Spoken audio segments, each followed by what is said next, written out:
Well, we're going to have chicken a la king tonight. We did a batch of biscuits that come out so-so. But chicken a la king's easy to make. To get us started, we need some flour. We need some milk. We need 1 or 2 packs of Mr. Chicken Poultry Seasoning. Maybe some pepper, depending on what it tastes like. Need about 2 liters of water in a pan.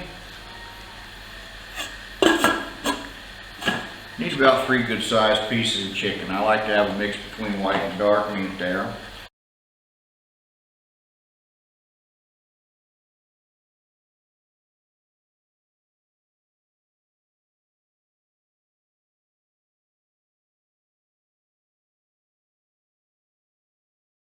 Now, we need to get our pan going for a boil.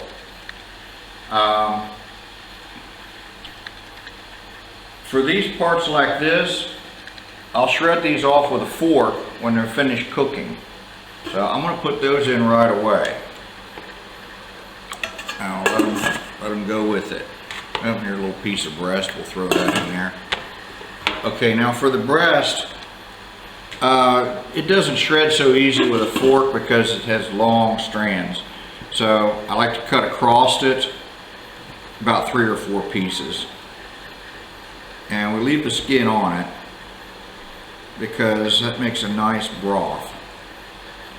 And in this case, you're going to see how the chicken grill seasoning can work as a soup base.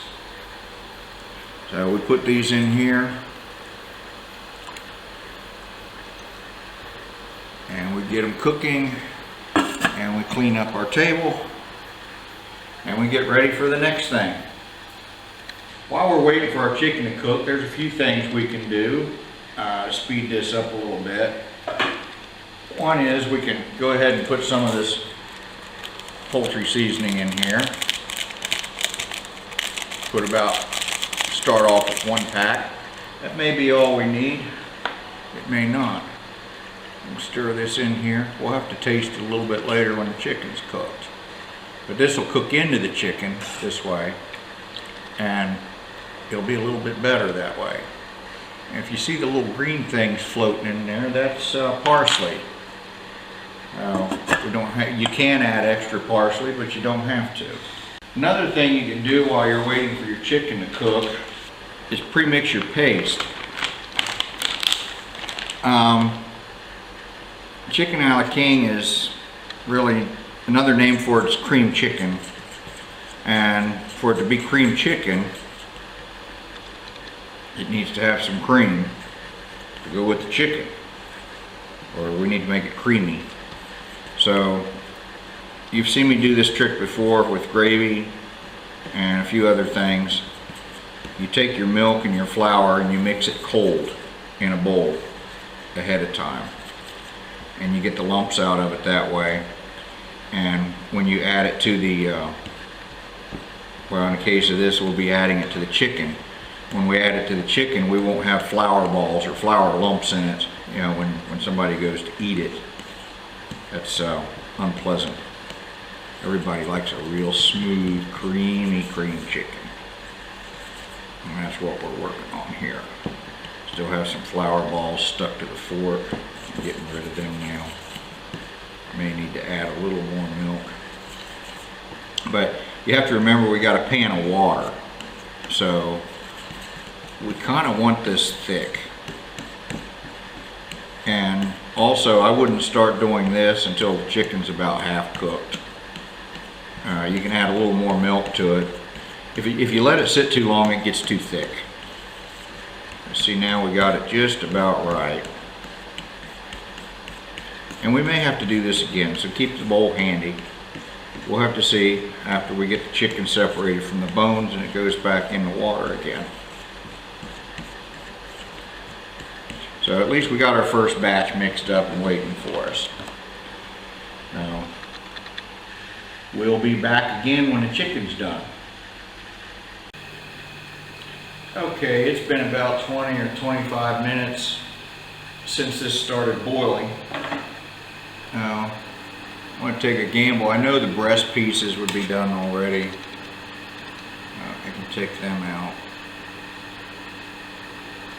Maybe I want to check a leg just to be sure. Oh yeah, that's done. That's good. So we can take all of our chicken out, and we really need to let it cool.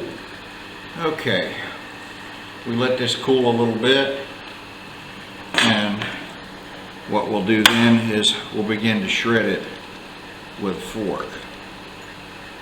Now, you can see there's a sample of what it is to shred it. It's easier when you use 2 forks. It's also easier when it's not so hot. So we'll let this cool off maybe about 3 or 4 minutes, and I'll get in there with 2 forks, and we'll separate the meat,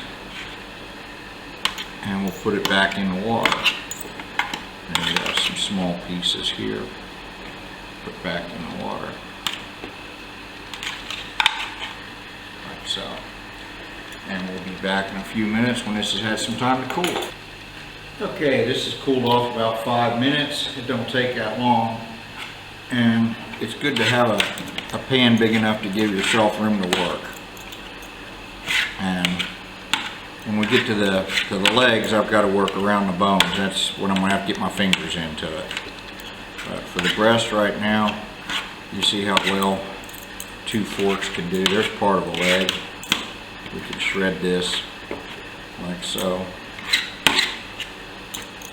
And you can shred it long or short. I like mine chunky. And here's another breast piece. If you don't like the shrieky sound, I'm sorry. You see, I'm going with the grain, and I'm like combing the meat like hair. Probably a strange way to describe it. We want the skin in there because that makes a nice broth. At this point, we could use that water for soup or chicken and dumplings. There's a lot of possibilities for that water right now. But today we're making chicken a la king. So that's what we're going to end up with. The process of shredding the chicken here, when I make chicken and dumplings, this is the same way that I do it. I know a lot of people just throw chicken in their bones and all. I never liked it that way. I'm kind of lazy when it comes to chewing on bones. I like to have things pretty boneless. So I've got the breast shredded, and I'm going to go ahead and put that back in the water, and then I'm going to start on the legs.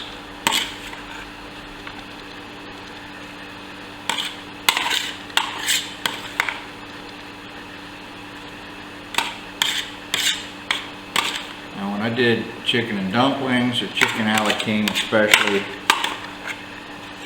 for a restaurant, I made sure that there were no tendons. I made some premium stuff. Now,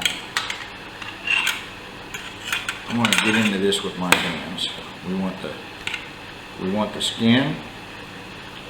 We want as much meat as we can get, but we don't want cartilage or gristle. And you see we got some cartilage there, and there's another small bone in the chicken leg. You have cartilage up at the end. That's where it comes to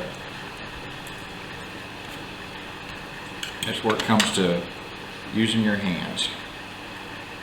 And by using your hands, you can get all the meat and leave all the bones and cartilage. That's also why it's important to let this stuff cool. Now we got this bone fairly well stripped. Which means the dogs are not going to be too happy with me. And we got some meat here that needs to be shredded. And remember I said there was a tendon in there. There it is. It's white thing that's really rubbery and really tough. That's that tendon. And a lot of people don't like to chew on that. I'm one of them. But after you get the bone out, you get the tendon separated, and you don't have any cartilage, you go right back to shredding this the same as you shredded the breast.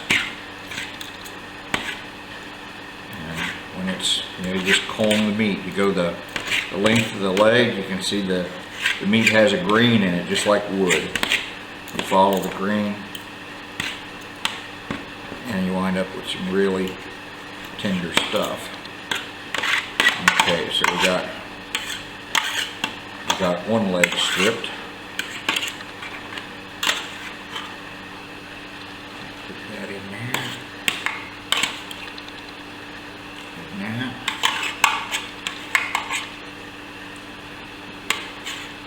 Now, if you were to sample taste your soup water right now, it would be salty. You would taste some of the seasonings that was in the grill seasoning. And you see, I gotta be careful here. I'm gonna get that cartilage up at the end. You see, I take my fork upside down. I go up as far as I can with it. And when you've gotten that far, you're back to using your hands again. As I was saying, now the water will be salty, and it won't really taste all that good. It'll have a strong salty taste and a watery taste. It tastes like salt water, basically, some spices. We fix that when we add the paste. Okay, somewhere in there, there's that tendon, and I got him out of there without too much trouble. Okay, now I'm going to shred this leg meat. Hands are greasy now, it's not going so well. But that's okay, it's all going to start cooking and boiling and getting loose again. We could let it cook a little longer, or we could go ahead and start making that. Oh, did I just do what I think I did? Almost, not quite.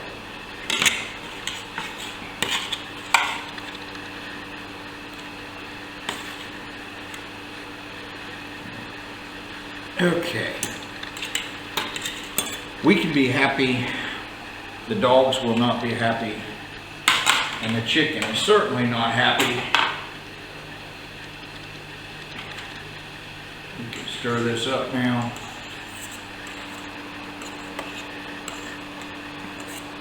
You can see the chicken's getting stringy in there, and that's kind of what we want. Now we're ready to add our paste. Now, first we put this bunch in.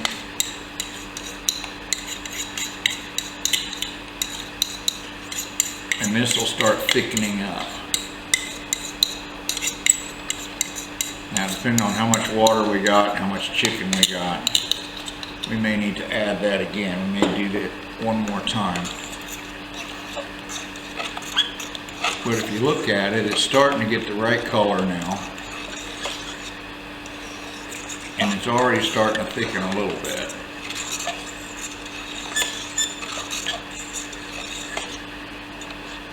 What I'm going to do, I'm going to do that one more time.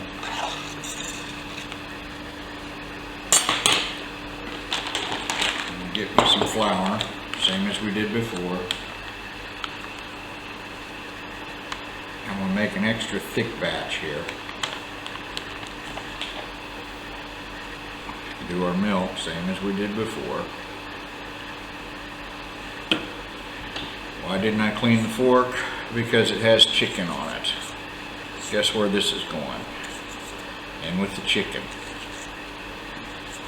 Besides that, as hot as that chicken was, this fork's sterilized.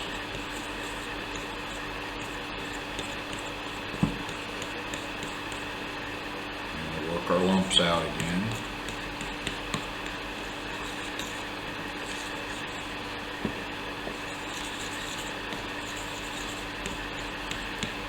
You see, we didn't measure this out same as we do with gravy.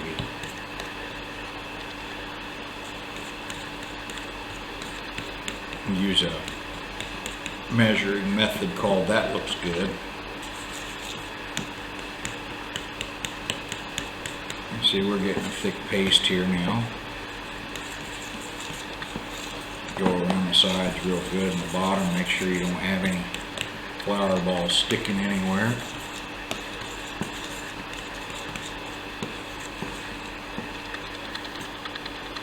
And we'll put this in.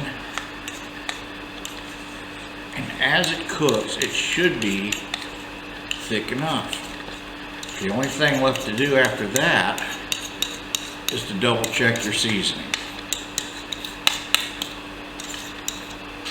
I think I can give that a shot. Oh yeah, it's thickening up now. We want to reduce our heat to a low heat.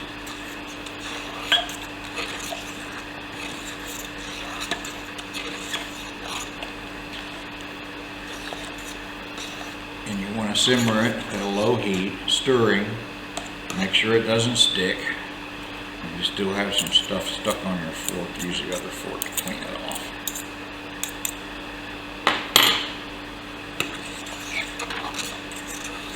You have to kind of stir it quick when you first turn the heat down, because it doesn't go down instantaneously. It'll start sticking on the bottom if you don't.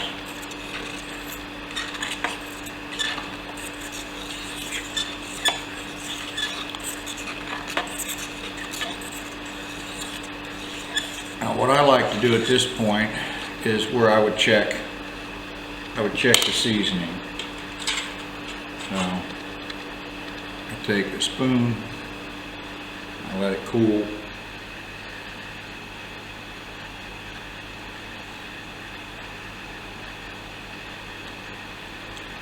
That's pretty good, just about the way it is.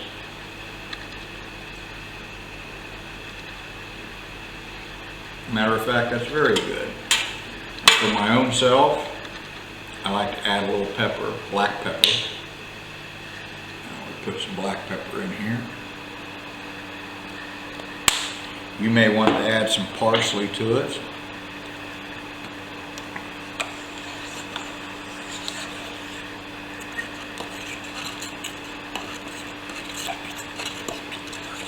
Mix in my black pepper.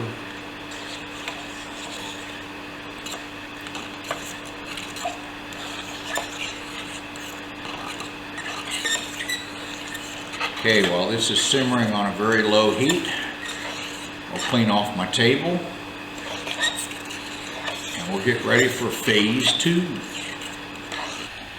Well, my magic table has cleaned itself again and we're ready to start the next phase of this.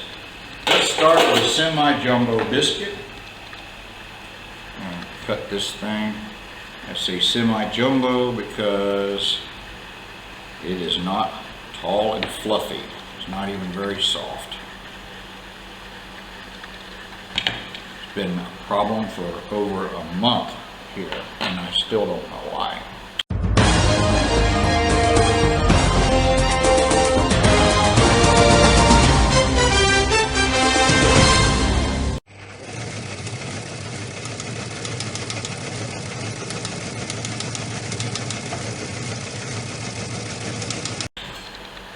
But we have our chicken a la king when it goes on the biscuits.